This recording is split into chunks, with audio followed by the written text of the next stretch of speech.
Assalamualaikum warahmatullahi wabarakatuh. Nah, untuk hari ini kita akan masuk ke pertemuan berikutnya, yaitu pertemuan ke-15, di mana pertemuan 15 ini kita akan membahas mengenai multivibrator. Nah, sebelum kita masuk ke multivibrator, kita pernah juga sudah membahas rangkaian-rangkaian di dalam sistem digital. Nah, jadi multivibrator ini akan berkaitan erat dengan rangkaian-rangkaian sebelumnya, terutama untuk rangkaian sekuensial dan juga rangkaian flip-flop. Nah, jadi untuk di dalam multivibrator sendiri itu kita memiliki yang namanya indikator. Nah, jadi indikator seperti apa? Nah, di sini indikator munculnya gelombang kotak. Nah, kita dapat melihat pada sinyal LED ya, dimana di sini ada dua kondisi. Yang pertama ada ketika saat on dan satu lagi ada ketika saat off. Nah, ketika saat on, dimana di sini ada tegangan, maka untuk LED-nya akan menyala. Nah, namun ketika dalam saat off, nah tidak ada tegangan di dalamnya atau tidak ada arus tegangan yang mengalir, maka di sini LED akan padam atau tidak akan menyala. Nah, untuk si multivibrator ini apa sebenarnya? Ya, jadi multivibrator ini merupakan rangkaian yang digunakan untuk menerapkan variasi dari sistem dua keadaan di mana yaitu two state system. Nah, di sini dapat menghasilkan suatu sinyal kontinu yang dapat digunakan sebagai pewaktu atau timer dari rangkaian-rangkaian sekuensial. Nah, tadi sudah saya katakan bahwasannya multivibrator ini memiliki kaitan erat dengan rangkaian sekuensial dan juga dengan rangkaian flip-flop. Nah, karena rangkaian flip-flop itu yaitu berada di dalam rangkaian sekuensial. Nah, di sini multivibrator beroperasi sebagai osilator. Kenapa? Jadi sebagai sebuah rangkaian pembangkit sinyal. Nah, di mana sinyal yang dihasilkan pada output akan berbentuk gelombang persegi. Nah, seperti kita ketahui bahwasannya di dalam sistem digital, outputnya itu berubah gelombang persegi, bukan gelombang yang kontinu. Nah, jadi ada keadaan nilai 0 dan 1. Nah, multivibrator di dalam pengoperasiannya memiliki dua keadaan. Yang pertama ada yang keadaan stabil dan juga keadaan tidak stabil. Nah, jadi multivibrator ini sangat memiliki peran penting di dalam rangkaian-rangkaian sekuensial karena di sini dia memberikan yang namanya sinyal ya, sinyal-sinyal atau arus ke dalam si rangkaian tersebut sehingga akan memicu proses selanjutnya. Itu dia tadi. Lalu di sini keadaan stabil seperti apa gitu ya. Mungkin kita bertanya-tanya apa yang dikatakan sebagai keadaan yang stabil. Nah, keadaan di mana si taraf amplitudonya, sinyal outputnya itu tetap stagnan pada suatu nilai tertentu. Jadi untuk keadaan nilai sinyal outputnya itu tetap ya, misalnya 0 atau 1. Nah, namun ketika tidak stabil, nah keadaan di taraf amplitudonya sinyalnya itu selalu berubah-ubah, ya bisa 0, bisa 1 gitu ya, mengikuti denyut tegangan pada komponen yang aktif. Jadi di dalam rangkaian tidak stabil ini atau tak stabil, ya di sini ada komponen yang aktif, di mana komponen yang aktif ini akan mempengaruhi si komponen yang tidak aktif atau yang tidak stabil.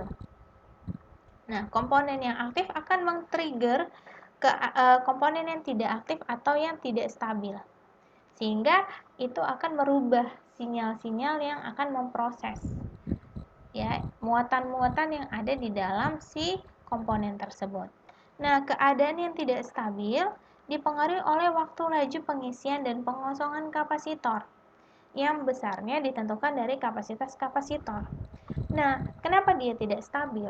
Nah, karena di sini kita harus mengisi ya muatan ke dalam kapasitor dan juga kita akan mengosongkan. Kenapa kita mengosongkan? Karena terjadi perubahan sinyal atau muatan sehingga kita harus mengisikannya ulang. Maka muatan yang sebelumnya harus kita kosongkan. Nah, jadi kapasitas kapasitornya tergantung dari jenis dan kode-kode kapasitornya. Nah, jadi di sini kenapa tidak stabil? Karena kita membutuhkan waktu tunggu atau delay ketika kita melakukan pengisian dan pengosongan muatan ke dalam si kapasitor. Jadi kita akan mengisikan muatan sehingga kita bisa memproses rangkaian-rangkaian sekuensial itu tadi. Jadi si multivibrator ini membantu ya untuk memproses. Ketika kita punya trigger, maka kita bisa melanjutkan proses arus tegangannya. Itu dia tadi. Nah, lalu di sini di rangkaian multivibrator terdiri dari komponen penguat aktif. Nah, di mana di sini yang dipasangkan secara silang dengan komponen-komponen pasif. Komponen pasif itu apa? Ada resistor dan kapasitor. Nah, jadi kita punya komponen penguat aktif dan juga komponen yang pasif. Nah, di mana di sini fungsi resistor adalah sebagai sumber arus bagi pengisian muatan kapasitor. Dia akan mengantarkan muatan ke dalam kapasitor. Jadi arus ini akan mengantarkan muatan ke kapasitor. Jadi sebagai kendaraannya. Nah, sedangkan kapasitor berfungsi sebagai pasangan yang akan menentukan besar tegangan dari komponen penguat yang aktif. Ya, jadi kapasitor ini pasangan yang akan menentukan besar tegangannya berapa, nilai muatannya berapa yang akan kita isikan ke dalam komponen-komponen dari penguat yang aktif. Nah, itu dia tadi.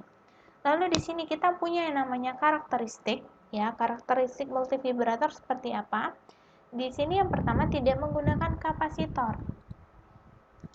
Nah, sehingga pada awal rangkaian diaktifkan, komponen penguat berada pada daerah yang aktif. Jadi komponen penguat ada di daerah yang aktif, bukan yang pasif. Karena yang pasif tadi itu ada resistor dan kapasitor. Nah, pengubah keadaan dari sinyal output dilakukan dengan menerapkan inputan set dan reset. Nah, sebelumnya kita sudah mengetahui set reset di dalam rangkaian flip-flop seperti apa. Nah, di sini kita akan menggunakannya di rangkaian di multivibrator ya untuk di rangkaian sekuensial. Nah, pada komponen penguat yang aktif. Nah, jika diberikan inputan pada salah satu terminal, nah, maka keadaan output akan berubah ke taraf kebalikannya dari keadaan awal. Jadi, misalnya kita memberikan sebuah nilai 1 atau 0, maka kebalikannya berapa? 1 atau 0. Nah, begitu juga dan seterusnya. Nah, ketika kita memiliki waktu tunda atau delay di dalam pengisian dan pengosongan kapasitor, itu merupakan karakteristiknya. Karena kita punya delay. Kenapa? Karena kita tadi harus mengisikan dan mengosongkan muatan-muatan yang ada di dalam si kapasitor. Nah, yang selanjutnya dia tidak memiliki inputan karena keadaan ditentukan oleh besarnya tegangan pada komponen penguat. Jadi tegangan dari komponen penguat bukan dari komponen yang pasif tadi. Nah, keadaan tidak stabil dicapai dengan menerapkan sinyal pemicu. Nah, di mana di sini dikatakan sebagai negative edge triggering. Nah, dan juga dia memiliki satu buah inputan pada salah satu komponen pasangan yang mengatur keadaan stabil dan tidak stabil. Jadi, ketika kita di dalam keadaan monostabil, ya, di mana di sini ada stabil dan tidak stabil, kita akan memberikan satu buah inputan yang akan men-trigger prosesnya, yang men-trigger arusnya nanti agar bisa berproses ke komponen berikutnya. Itu dia tadi. Nah, fungsinya apa di dalam multivibrator? Yang pertama sebagai timer clock dalam microcontroller. Ya, yang kedua pembangkit gelombang dasar.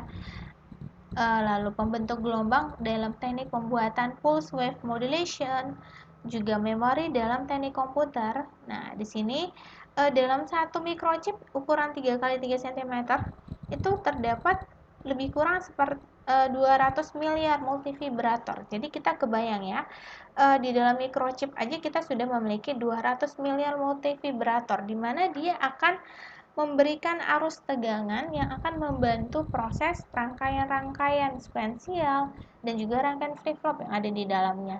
Jadi di sini rangkaian di dalam multivibrator ini sangat penting ya dan sangat memiliki fungsi atau peranan yang cukup besar untuk di dalam sebuah rangkaian. Nah, Selanjutnya kita akan melihat jenis-jenis multivibrator. Jadi ada 3 jenis. Yang pertama ada multivibrator astable, ya, atau astable multivibrator.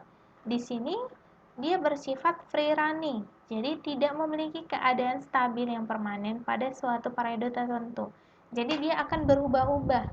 Dia tidak stabil terus. Nah, oleh sebab itu tidak butuh suatu inputan karena dia akan berubah terus. Jadi kita tidak perlu inputan yang stagnan tadi. Nah, waktu aktif dari setiap komponen penguat bergantung pada waktu pengisian dan pengosongan kapasitor pada rangkaian. Jadi waktu aktifnya itu tergantung waktu delay kita. Kalau terlalu banyak waktu delaynya, maka waktu aktifnya juga semakin sedikit. Nah, di dalam pengisian dan pengosongan. Karena kita harus mengisikan muatan ke kapasitor dan kita harus mengosongkannya. Kalau itu waktunya lama, otomatis waktu aktifnya akan berkurang. Yang kedua ada multivibrator monostabil, ya, di mana di sini multivibrator monostabil ini memiliki satu kondisi yang stabil dan juga yang tidak stabil.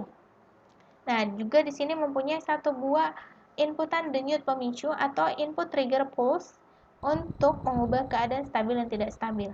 Nah, tadi saya sudah jelaskan bahwasanya di keadaan monostabil kita punya satu inputan untuk men-trigger. Nah, keadaan stabil akan menjadi tidak stabil apabila diberikan suatu denyut pemicu negatif. Jadi kalau ada pemicunya negatif atau yang pasif, nah itu akan memberikan trigger dari stabil ke tidak stabil pada komponen penguat yang sedang aktif. Jadi ketika komponen penguat yang aktif itu diberikan trigger negatif, maka dia akan berubah dari yang stabil menjadi tidak stabil.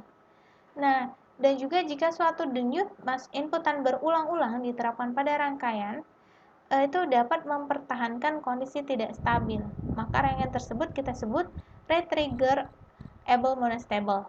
Nah, jadi di sini ketika kita memberikan denyut atau inputan berulang-ulang, maka itu akan men-trigger.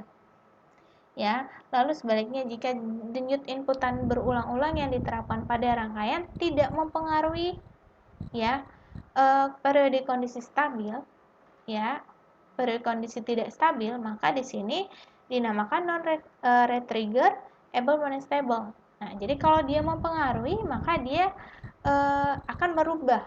Tapi kalau dia tidak mempengaruhi, dia tidak akan merubah.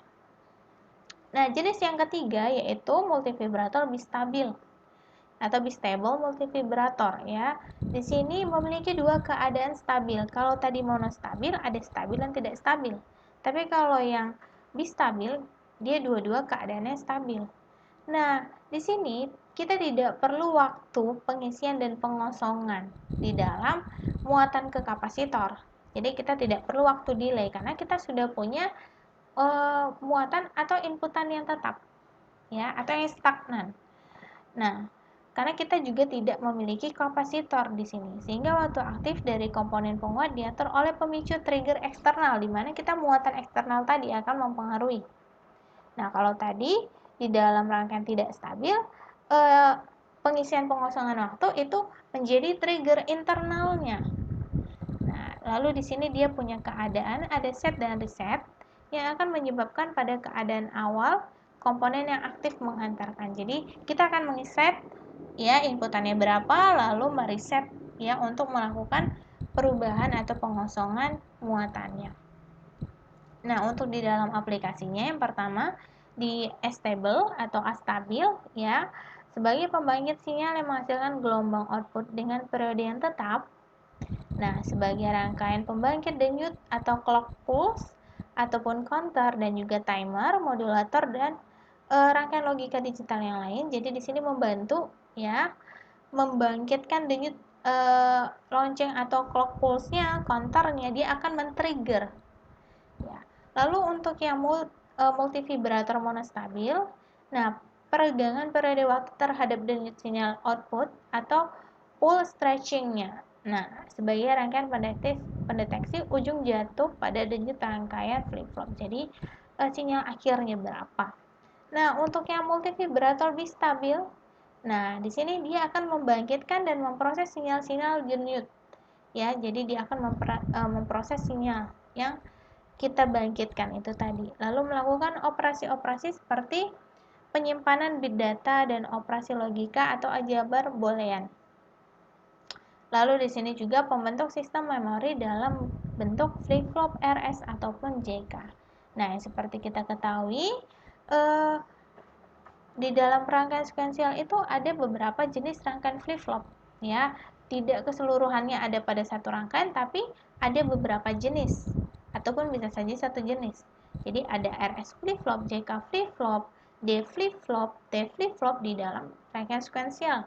Nah, rangkaian sekuensial ini akan kita lakukan trigger dengan si multivibrator di dalam pemrosesannya, dalam arus tegangannya. Jadi kalau stabil, kita sudah memiliki muatan ataupun trigger dari eksternal, ya. Kalau yang tidak stabil, kita triggernya dari yang penguat yang aktif atau berdasarkan dari pengisian dan pengosongan muatan ke dalam kapasitor. Nah, tadi kalau kita bisa lihat perbedaannya, yang stabil itu tidak butuh kapasitor karena kita sudah punya trigger dari eksternal, tapi untuk yang tidak stabil atau tak stabil, kita butuh kapasitor karena sebagai tempat pengisian dan pengosongan muatan. Nah, jadi muatan kita isi ke dalam kapasitor dan kita kosongkan untuk perubahan sinyal-sinyal atau arus tegangan, karena tidak stabil, bisa berubah sewaktu-waktu, berulang-ulang berubah. Kalau yang stabil, nilainya sudah tetap stagnan. Itu dia tadi untuk si multivibrator. Jadi multivibrator merupakan memiliki peranan penting di dalam rangkaian sekuensial dan juga untuk sistem digital terutama, ya. Jadi di sini semuanya satu kesatuan, ada multivibrator, ada counter, ada timer, ada delay, itu semua bekerja di dalam rangkaian sekuensial atau rangkaian digital. Nah, untuk pertemuan kali ini kita ada tugas. Nah, di sini tugasnya kalian cari tentang 7 segment, ya. Apakah itu 7 segment, jenisnya apa saja, dan juga fungsinya apa. Nah, setelah kalian mengetahui apa itu 7 segment, jenisnya apa, dan juga fungsinya apa, kalian juga harus memberikan sebuah contoh penerapan atau penerapan 7 segment berdasarkan jurnal penelitian yang sudah ada. Nah, jadi kalian cari referensi satu jurnal penelitian paling lambat 3 tahun terakhir, ya, dari tahun 2019 sampai 2021, di mana di situ jurnal tersebut akan membahas tentang penerapan 7 segment ke dalam implementasinya, ya, penerapan atau implementasinya. Apakah untuk ke dalam sistem, mesin, atau kehidupan sehari-hari. Nah, dari situ nanti kalian buat rangkuman atau review untuk keseluruhan jurnal. Jadi wajib mengumpulkan, ya, tentang 7 segment berdasarkan dari pengertian, jenis, dan fungsi. Lalu juga jurnal asli, ya, sebagai contoh implementasi atau penerapannya, dan juga rangkumannya. Nah, jadi dalam bentuk file PDF, nanti ketentuan lebih lanjut akan saya cantumkan di e-learning. Jadi nanti kalian bisa cek di e-learning dan kalian upload untuk tugasnya di e-learning. Nah, semuanya nanti akan saya informasikan, jadwal pengumpulan, detailnya juga di e-learning. Nah, untuk ujian akhir semester, materi yang akan dibahas nanti berdasarkan dari pertemuan pertama sampai dengan pertemuan hari ini. Jadi, wajib dicek dan juga dipelajari berdasarkan dari materi-materi yang sudah saya share. Nah, kalau gitu, sekian untuk pertemuan kali ini. Semoga ilmunya bermanfaat dan bisa kalian terapkan ke dalam kehidupan sehari-hari atau ke dalam pekerjaan, dan juga bisa bermanfaat untuk di kemudian hari. Nah, akhir kata saya ucapkan terima kasih. Assalamualaikum warahmatullahi wabarakatuh.